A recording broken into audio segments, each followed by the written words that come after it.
La la la la la la la la la la la. Leonie Dorset refuses to be categorized. Categorized. Babushkas. Today I wanted to take you through like a bit of a May 22 Biz and Life review.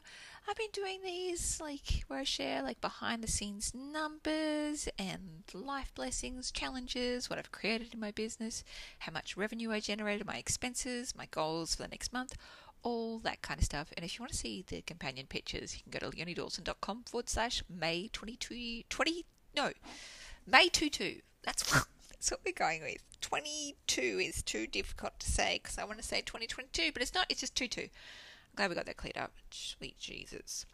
So, I thought I'd do a check-in with like how I went with my goals for the month as well that I set the month before. So in life, I wanted to get our new house renovation done. We did that. I'm so glad we did it. It was like kind of overwhelming. We haven't really done that sort of renovation before, and it felt like beyond our skill set, but we did it, and I'm so thrilled that we did because it looks stunning. Move in, we did. It's such a blessing to be here. Then my other goal was to prep new house for sale. Done. Mammoth effort, but it's just about to list. My other goal was to stay sane. Done. Thanks to my bestie, my husband, my best friend, because teamwork makes the dream work. Also, don't fuck up my back.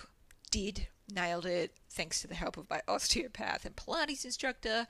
And I don't fuck up my nervous system. And done. Thank you, medically prescribed CBD oil. I'll talk more about that in detail in a second.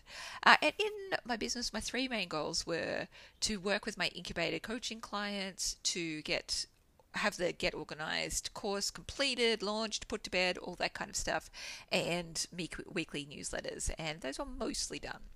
So, what I got up to in life, like, I'm not really even sure where to start because May was really intense and transformative for us. So, we packed up our acreage home. I made the mistake of packing everything myself, like a straight up idiot. We got flooded in again at the acreage house, and the bridge near our acreage house went under, so we went on this kind of rescue mission to get the kids from school. I'm thrilled to now be living in a place that won't get flooded in. We didn't get flooding in our house, thank fuck, but it was just like the difficulty of constantly having, well, not constant, but fairly regularly having floods or issues. And there's like been times when our school run is 4-5 hours a day because we have to take flooding detours, and we started feeling a little bit nutty, of course. We settled on our new home near the beach. We had our renovations done. We got new wood flooring and wallpaper removed as well. We moved into the new house. There's still lots of boxes to unpack, but overall we're fucking delighted. The acreage started going up for sale, so we got in gardeners, painters, cleaners, stylists, etc. We moved my parents-in-law into our investment property so we could spend more time with them and look after them better than what we've been able to do. Our new home is now like 4 minutes from their new home now instead of 2 hours, so what a joy. On top of all this, while I was sitting on the front lawn of our new house waiting for removalist truck, I got the phone call. You know that one, like the one that just makes your heart drop and your world begin to spin. And one of my closest family members has been diagnosed with cancer. It's not me or my husband or my kids. I'd be fucking catatonic if that was the case. It's still bloody heart-wrenching though, and I can't really share details as it's not my story to tell, and they want, privacy of their own, of course. I just feel like I'm wandering around with this just enormous invisible load on top of it. So it's all colours of the rainbow this month. Just work and joy and difficulty and those fucked up life situations, if you know what I mean. Anyway, it's definitely a case of life being brutal, as Glennon Doyle would say. It's one part brutal and the other part beautiful. So I want to talk a little bit more about a new house because I fucking love our new house. I haven't been in love with a house since we lived in Coranda 7 years ago. I'm just thrilled to bits, honestly. We only moved like 30 minutes south of the acreage, so we haven't had to change schools, doctors, post boxes, or anything like that. We just get to be closer to things. And even though we moved back from an acreage back into suburbia, our kids are outside playing more than ever because we live on a cul-de-sac, and it's like we've been transported back in time to the 1970s. There's like lots of kids on the street. They play out there constantly. My kids have already made friends with the other kids, and they're often out there playing hopscotch or handball or riding scooters or drawing with chalk until I call them in at sunset because it's gotten too dark, and even then they start arguing that the sky's still somewhat blue. We've also met almost all our neighbours now, and they are super friendly and lovely. This street even has its own Christmas party each year. We've never experienced such a communal street before. Like, what in the retro fuck is this?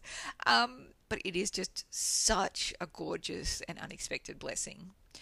I remember, like, before we left the acreage, we talked about what we were going to, like, miss the most. And my husband said he would miss the birds in our backyard, and that he hoped a butcher bird that we would always call Mr. Clippy would come and find us. And the first weekend we were here, we were sitting on the veranda with his parents, and a butcher bird came and sat on his mum's chair right next to her. And we're all like, oh my God, Mr. Clippy, you found us! So that's really bloody cute. Overall, really, like, it's just such a blessing to be near the beach again, closer to friends, closer to family, and much less travel distance to everything.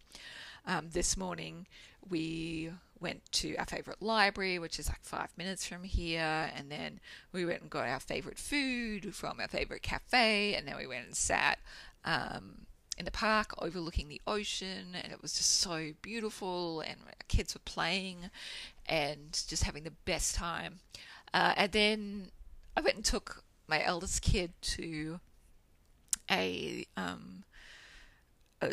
clothing shop that I thought she would really like, and she was just instantly in love. And then we ran into one of our friends that I haven't seen in years. There, like, it's probably 3 years since I've seen her last, and it's kind of just been happening so constantly since we've moved back here. We just run into friends all the time, even though, like, where we were in the acreage was like a similar, like, distance to stuff. I don't know, it just seems like more communal here somehow. Anyway, so beautiful. My heart's very full. I'm very fucking grateful.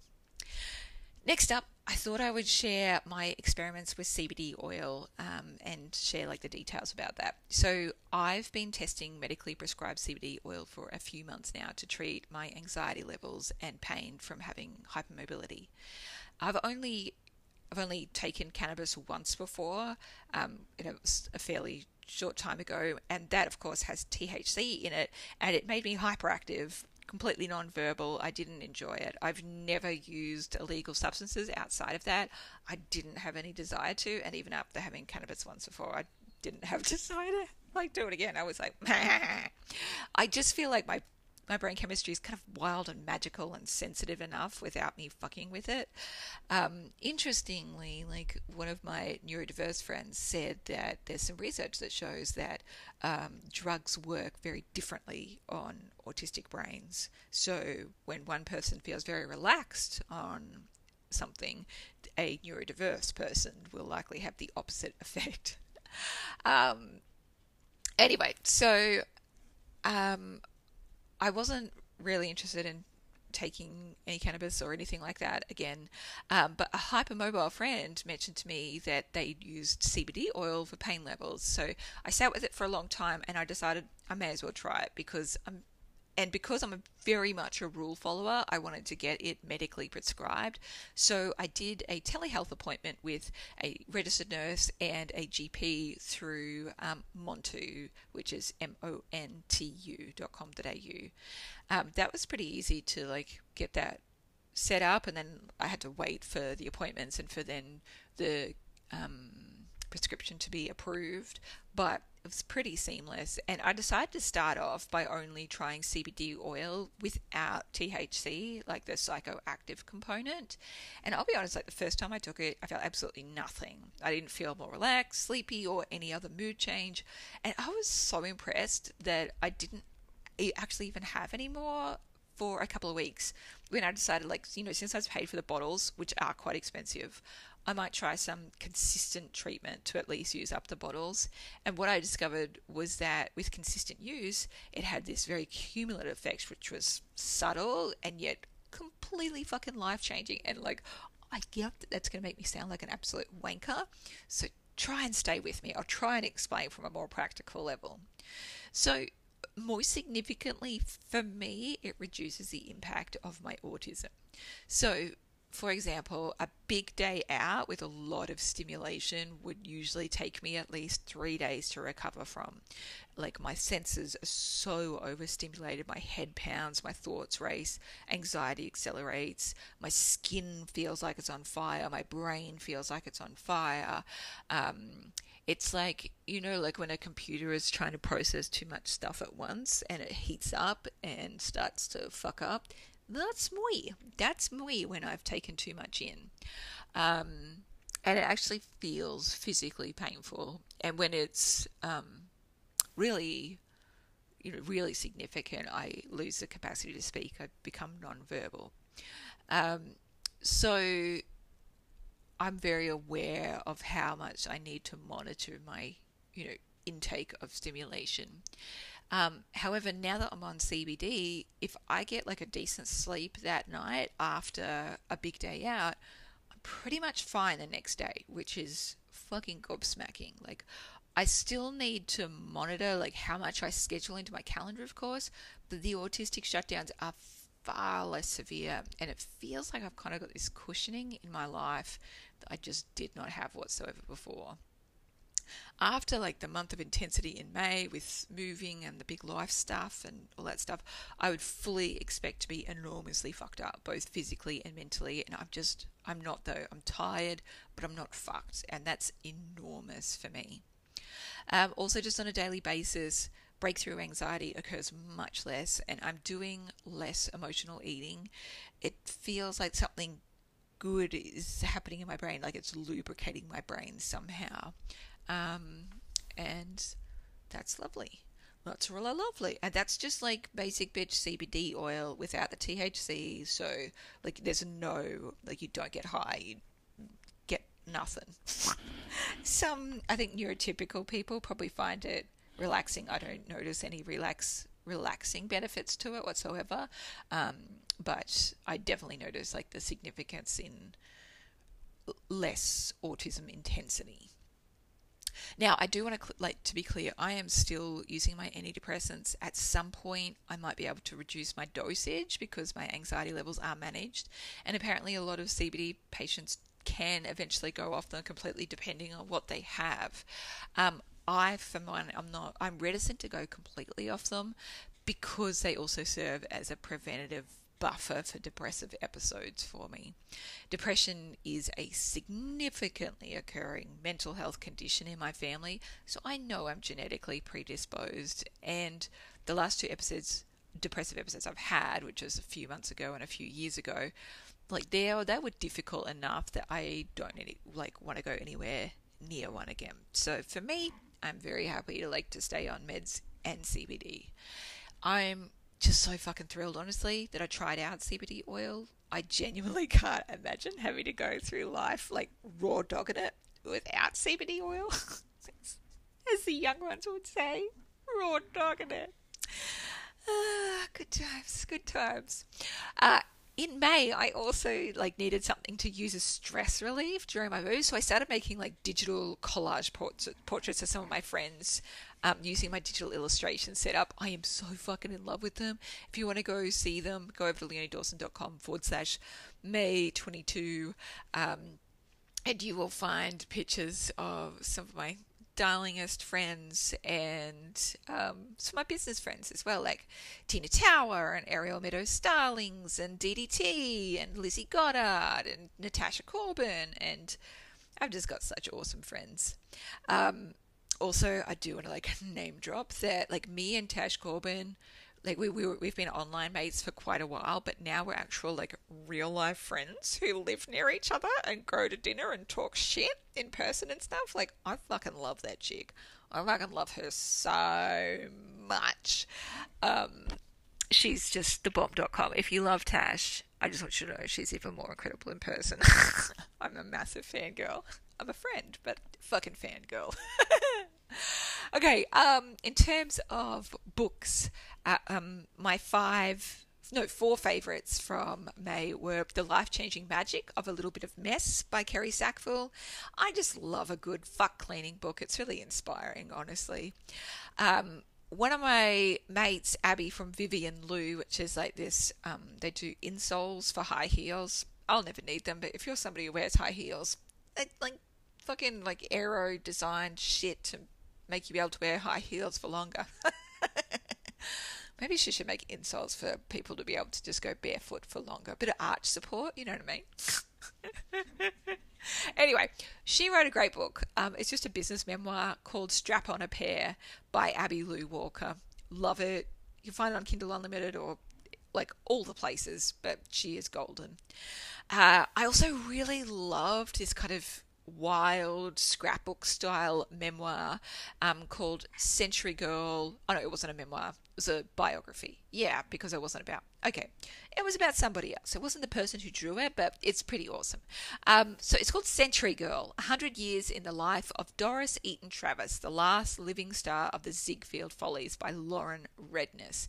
And basically it's taking you through this amazing woman's life, but with like photos, and it's all hand drawn and handwritten, and it's just, oh god, I loved it. I fucking loved it. I wish there was more like graphic style books on the market, and I know that there's like shit tons of them because I've bought most of them, but I fucking love the combination of words and pictures, and especially when it's hand drawn, like, oh god, blow me away.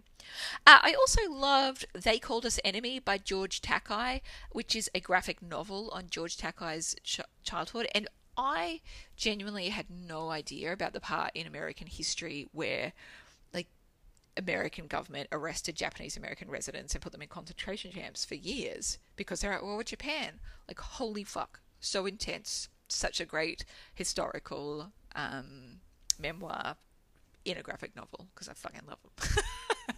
Alright, best TV. Me and my love have been continuing to treat ourselves to daytime viewings of Dead Pixels. Hot damn, it's fucking funny. It's like an English show. I love British comedy of two like people in their 20s who love gaming and just the dysfunctional ways they behave in the world, and it is incredible. And as somebody like, I quite like games. My husband loves games, video games and stuff like that. And sometimes we look at each other and go, that's you right now on TV. It's so funny. We also have been watching with the kids, Ryan Tran. I don't know how to pronounce his last name. Trahan. Anyway, he's doing this YouTube series each night about crossing the US on 1 cent. He is 10 out of 10 adorable. He is absolutely golden retriever energy. Highly recommend that. It's actually a really great series.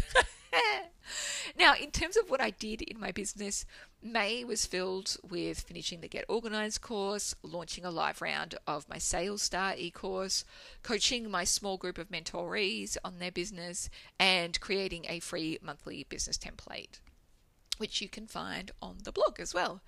And I did a few different blog posts, like a big scrapbook of 41 magical and inspiring things I found on the web of late.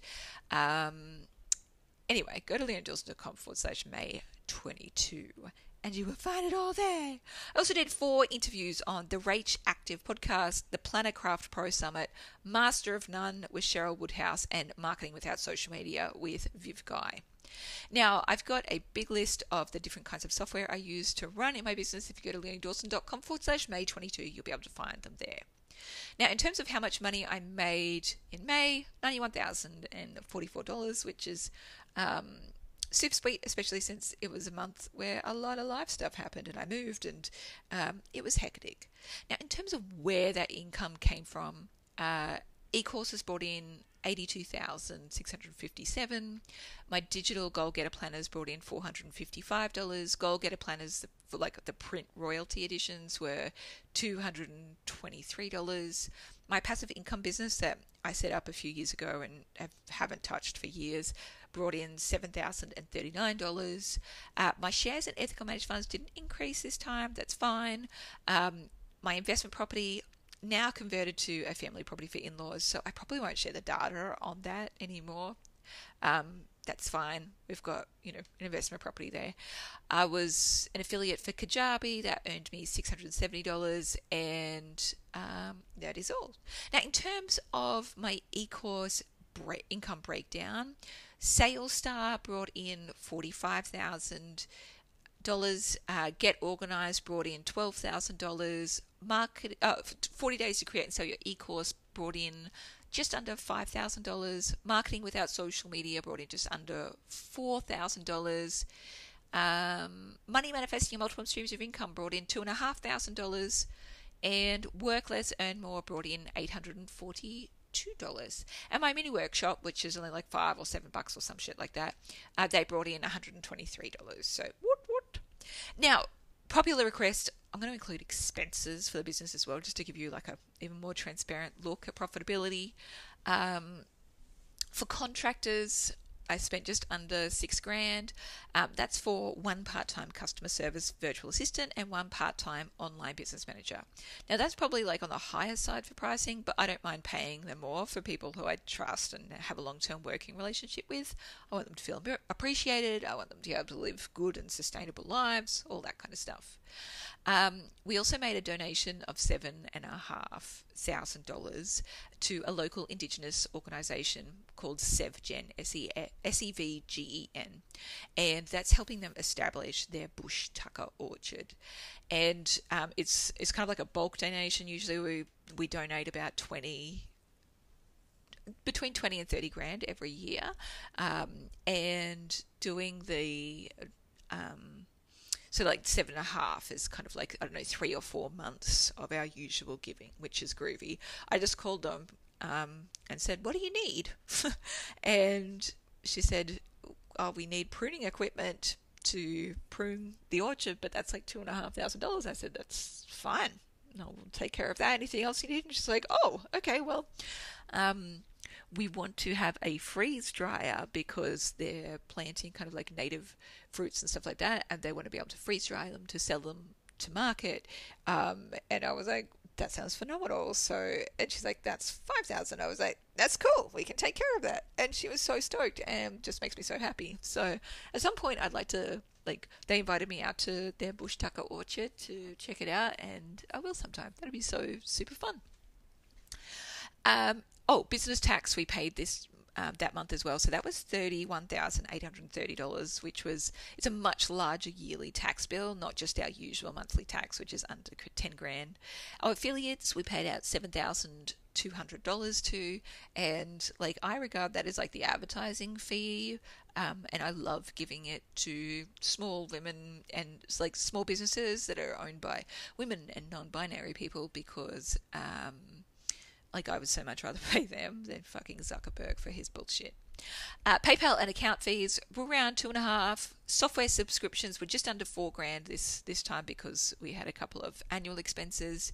Website hosting cost $98. Courses and books for me and my staff to learn from. We are always continuously learning. Just under $3,000. That's pretty constant. We invest heavily in education, and I don't give one single fuck about that. And I also have to make a minimum purchase order for my passive income business, which was $150. So total expenses this month was $61,981. They're much higher than usual. Half of those expenses is to paying the annual tax due, and of course the $7,500 donation, which we're totally flat stoked to do anyway. So profit levels, total profit was $59,993 before tax, or $29,063 after tax. So that's approximately 65% profit EBIT, which is earnings before interest and tax, and 31% profit earnings after tax. Now, not as high as usual, but super great profit numbers anyway, and totally happy to pay taxes and donate so much. And from that profit as well, my husband and I take salaries that we then pay personal tax on, and we pay compulsory superannuation, which is contributions to retirement funds as well. And the rest of the profit stays in the holding company, gets regularly invested in ethical managed funds. Now, if you want more details on how we manage and grow our income streams, check out my e-course, Money, Manifesting and Multiple Streams of Income, because that'll be so useful. Now, in terms of my goals for next month is just, stay sane. Yeah. Finish unpacking. Woot. Reinstall some good habits and catch up with some friends. And in business, I just need to decide on what I want to do next and get back on track with my usual business habits of creating and sharing and planning, all that kind of stuff, and keep encouraging my incubated clients as well. So it's a total fucking joy to be here. Thanks as always for sharing this journey with me. Thanks for being patient when podcast episodes are few and far between. I really just do them when I feel like it's the right time, So it's the right time, it's the right place, and I love you, love you, love you, love you. Bye.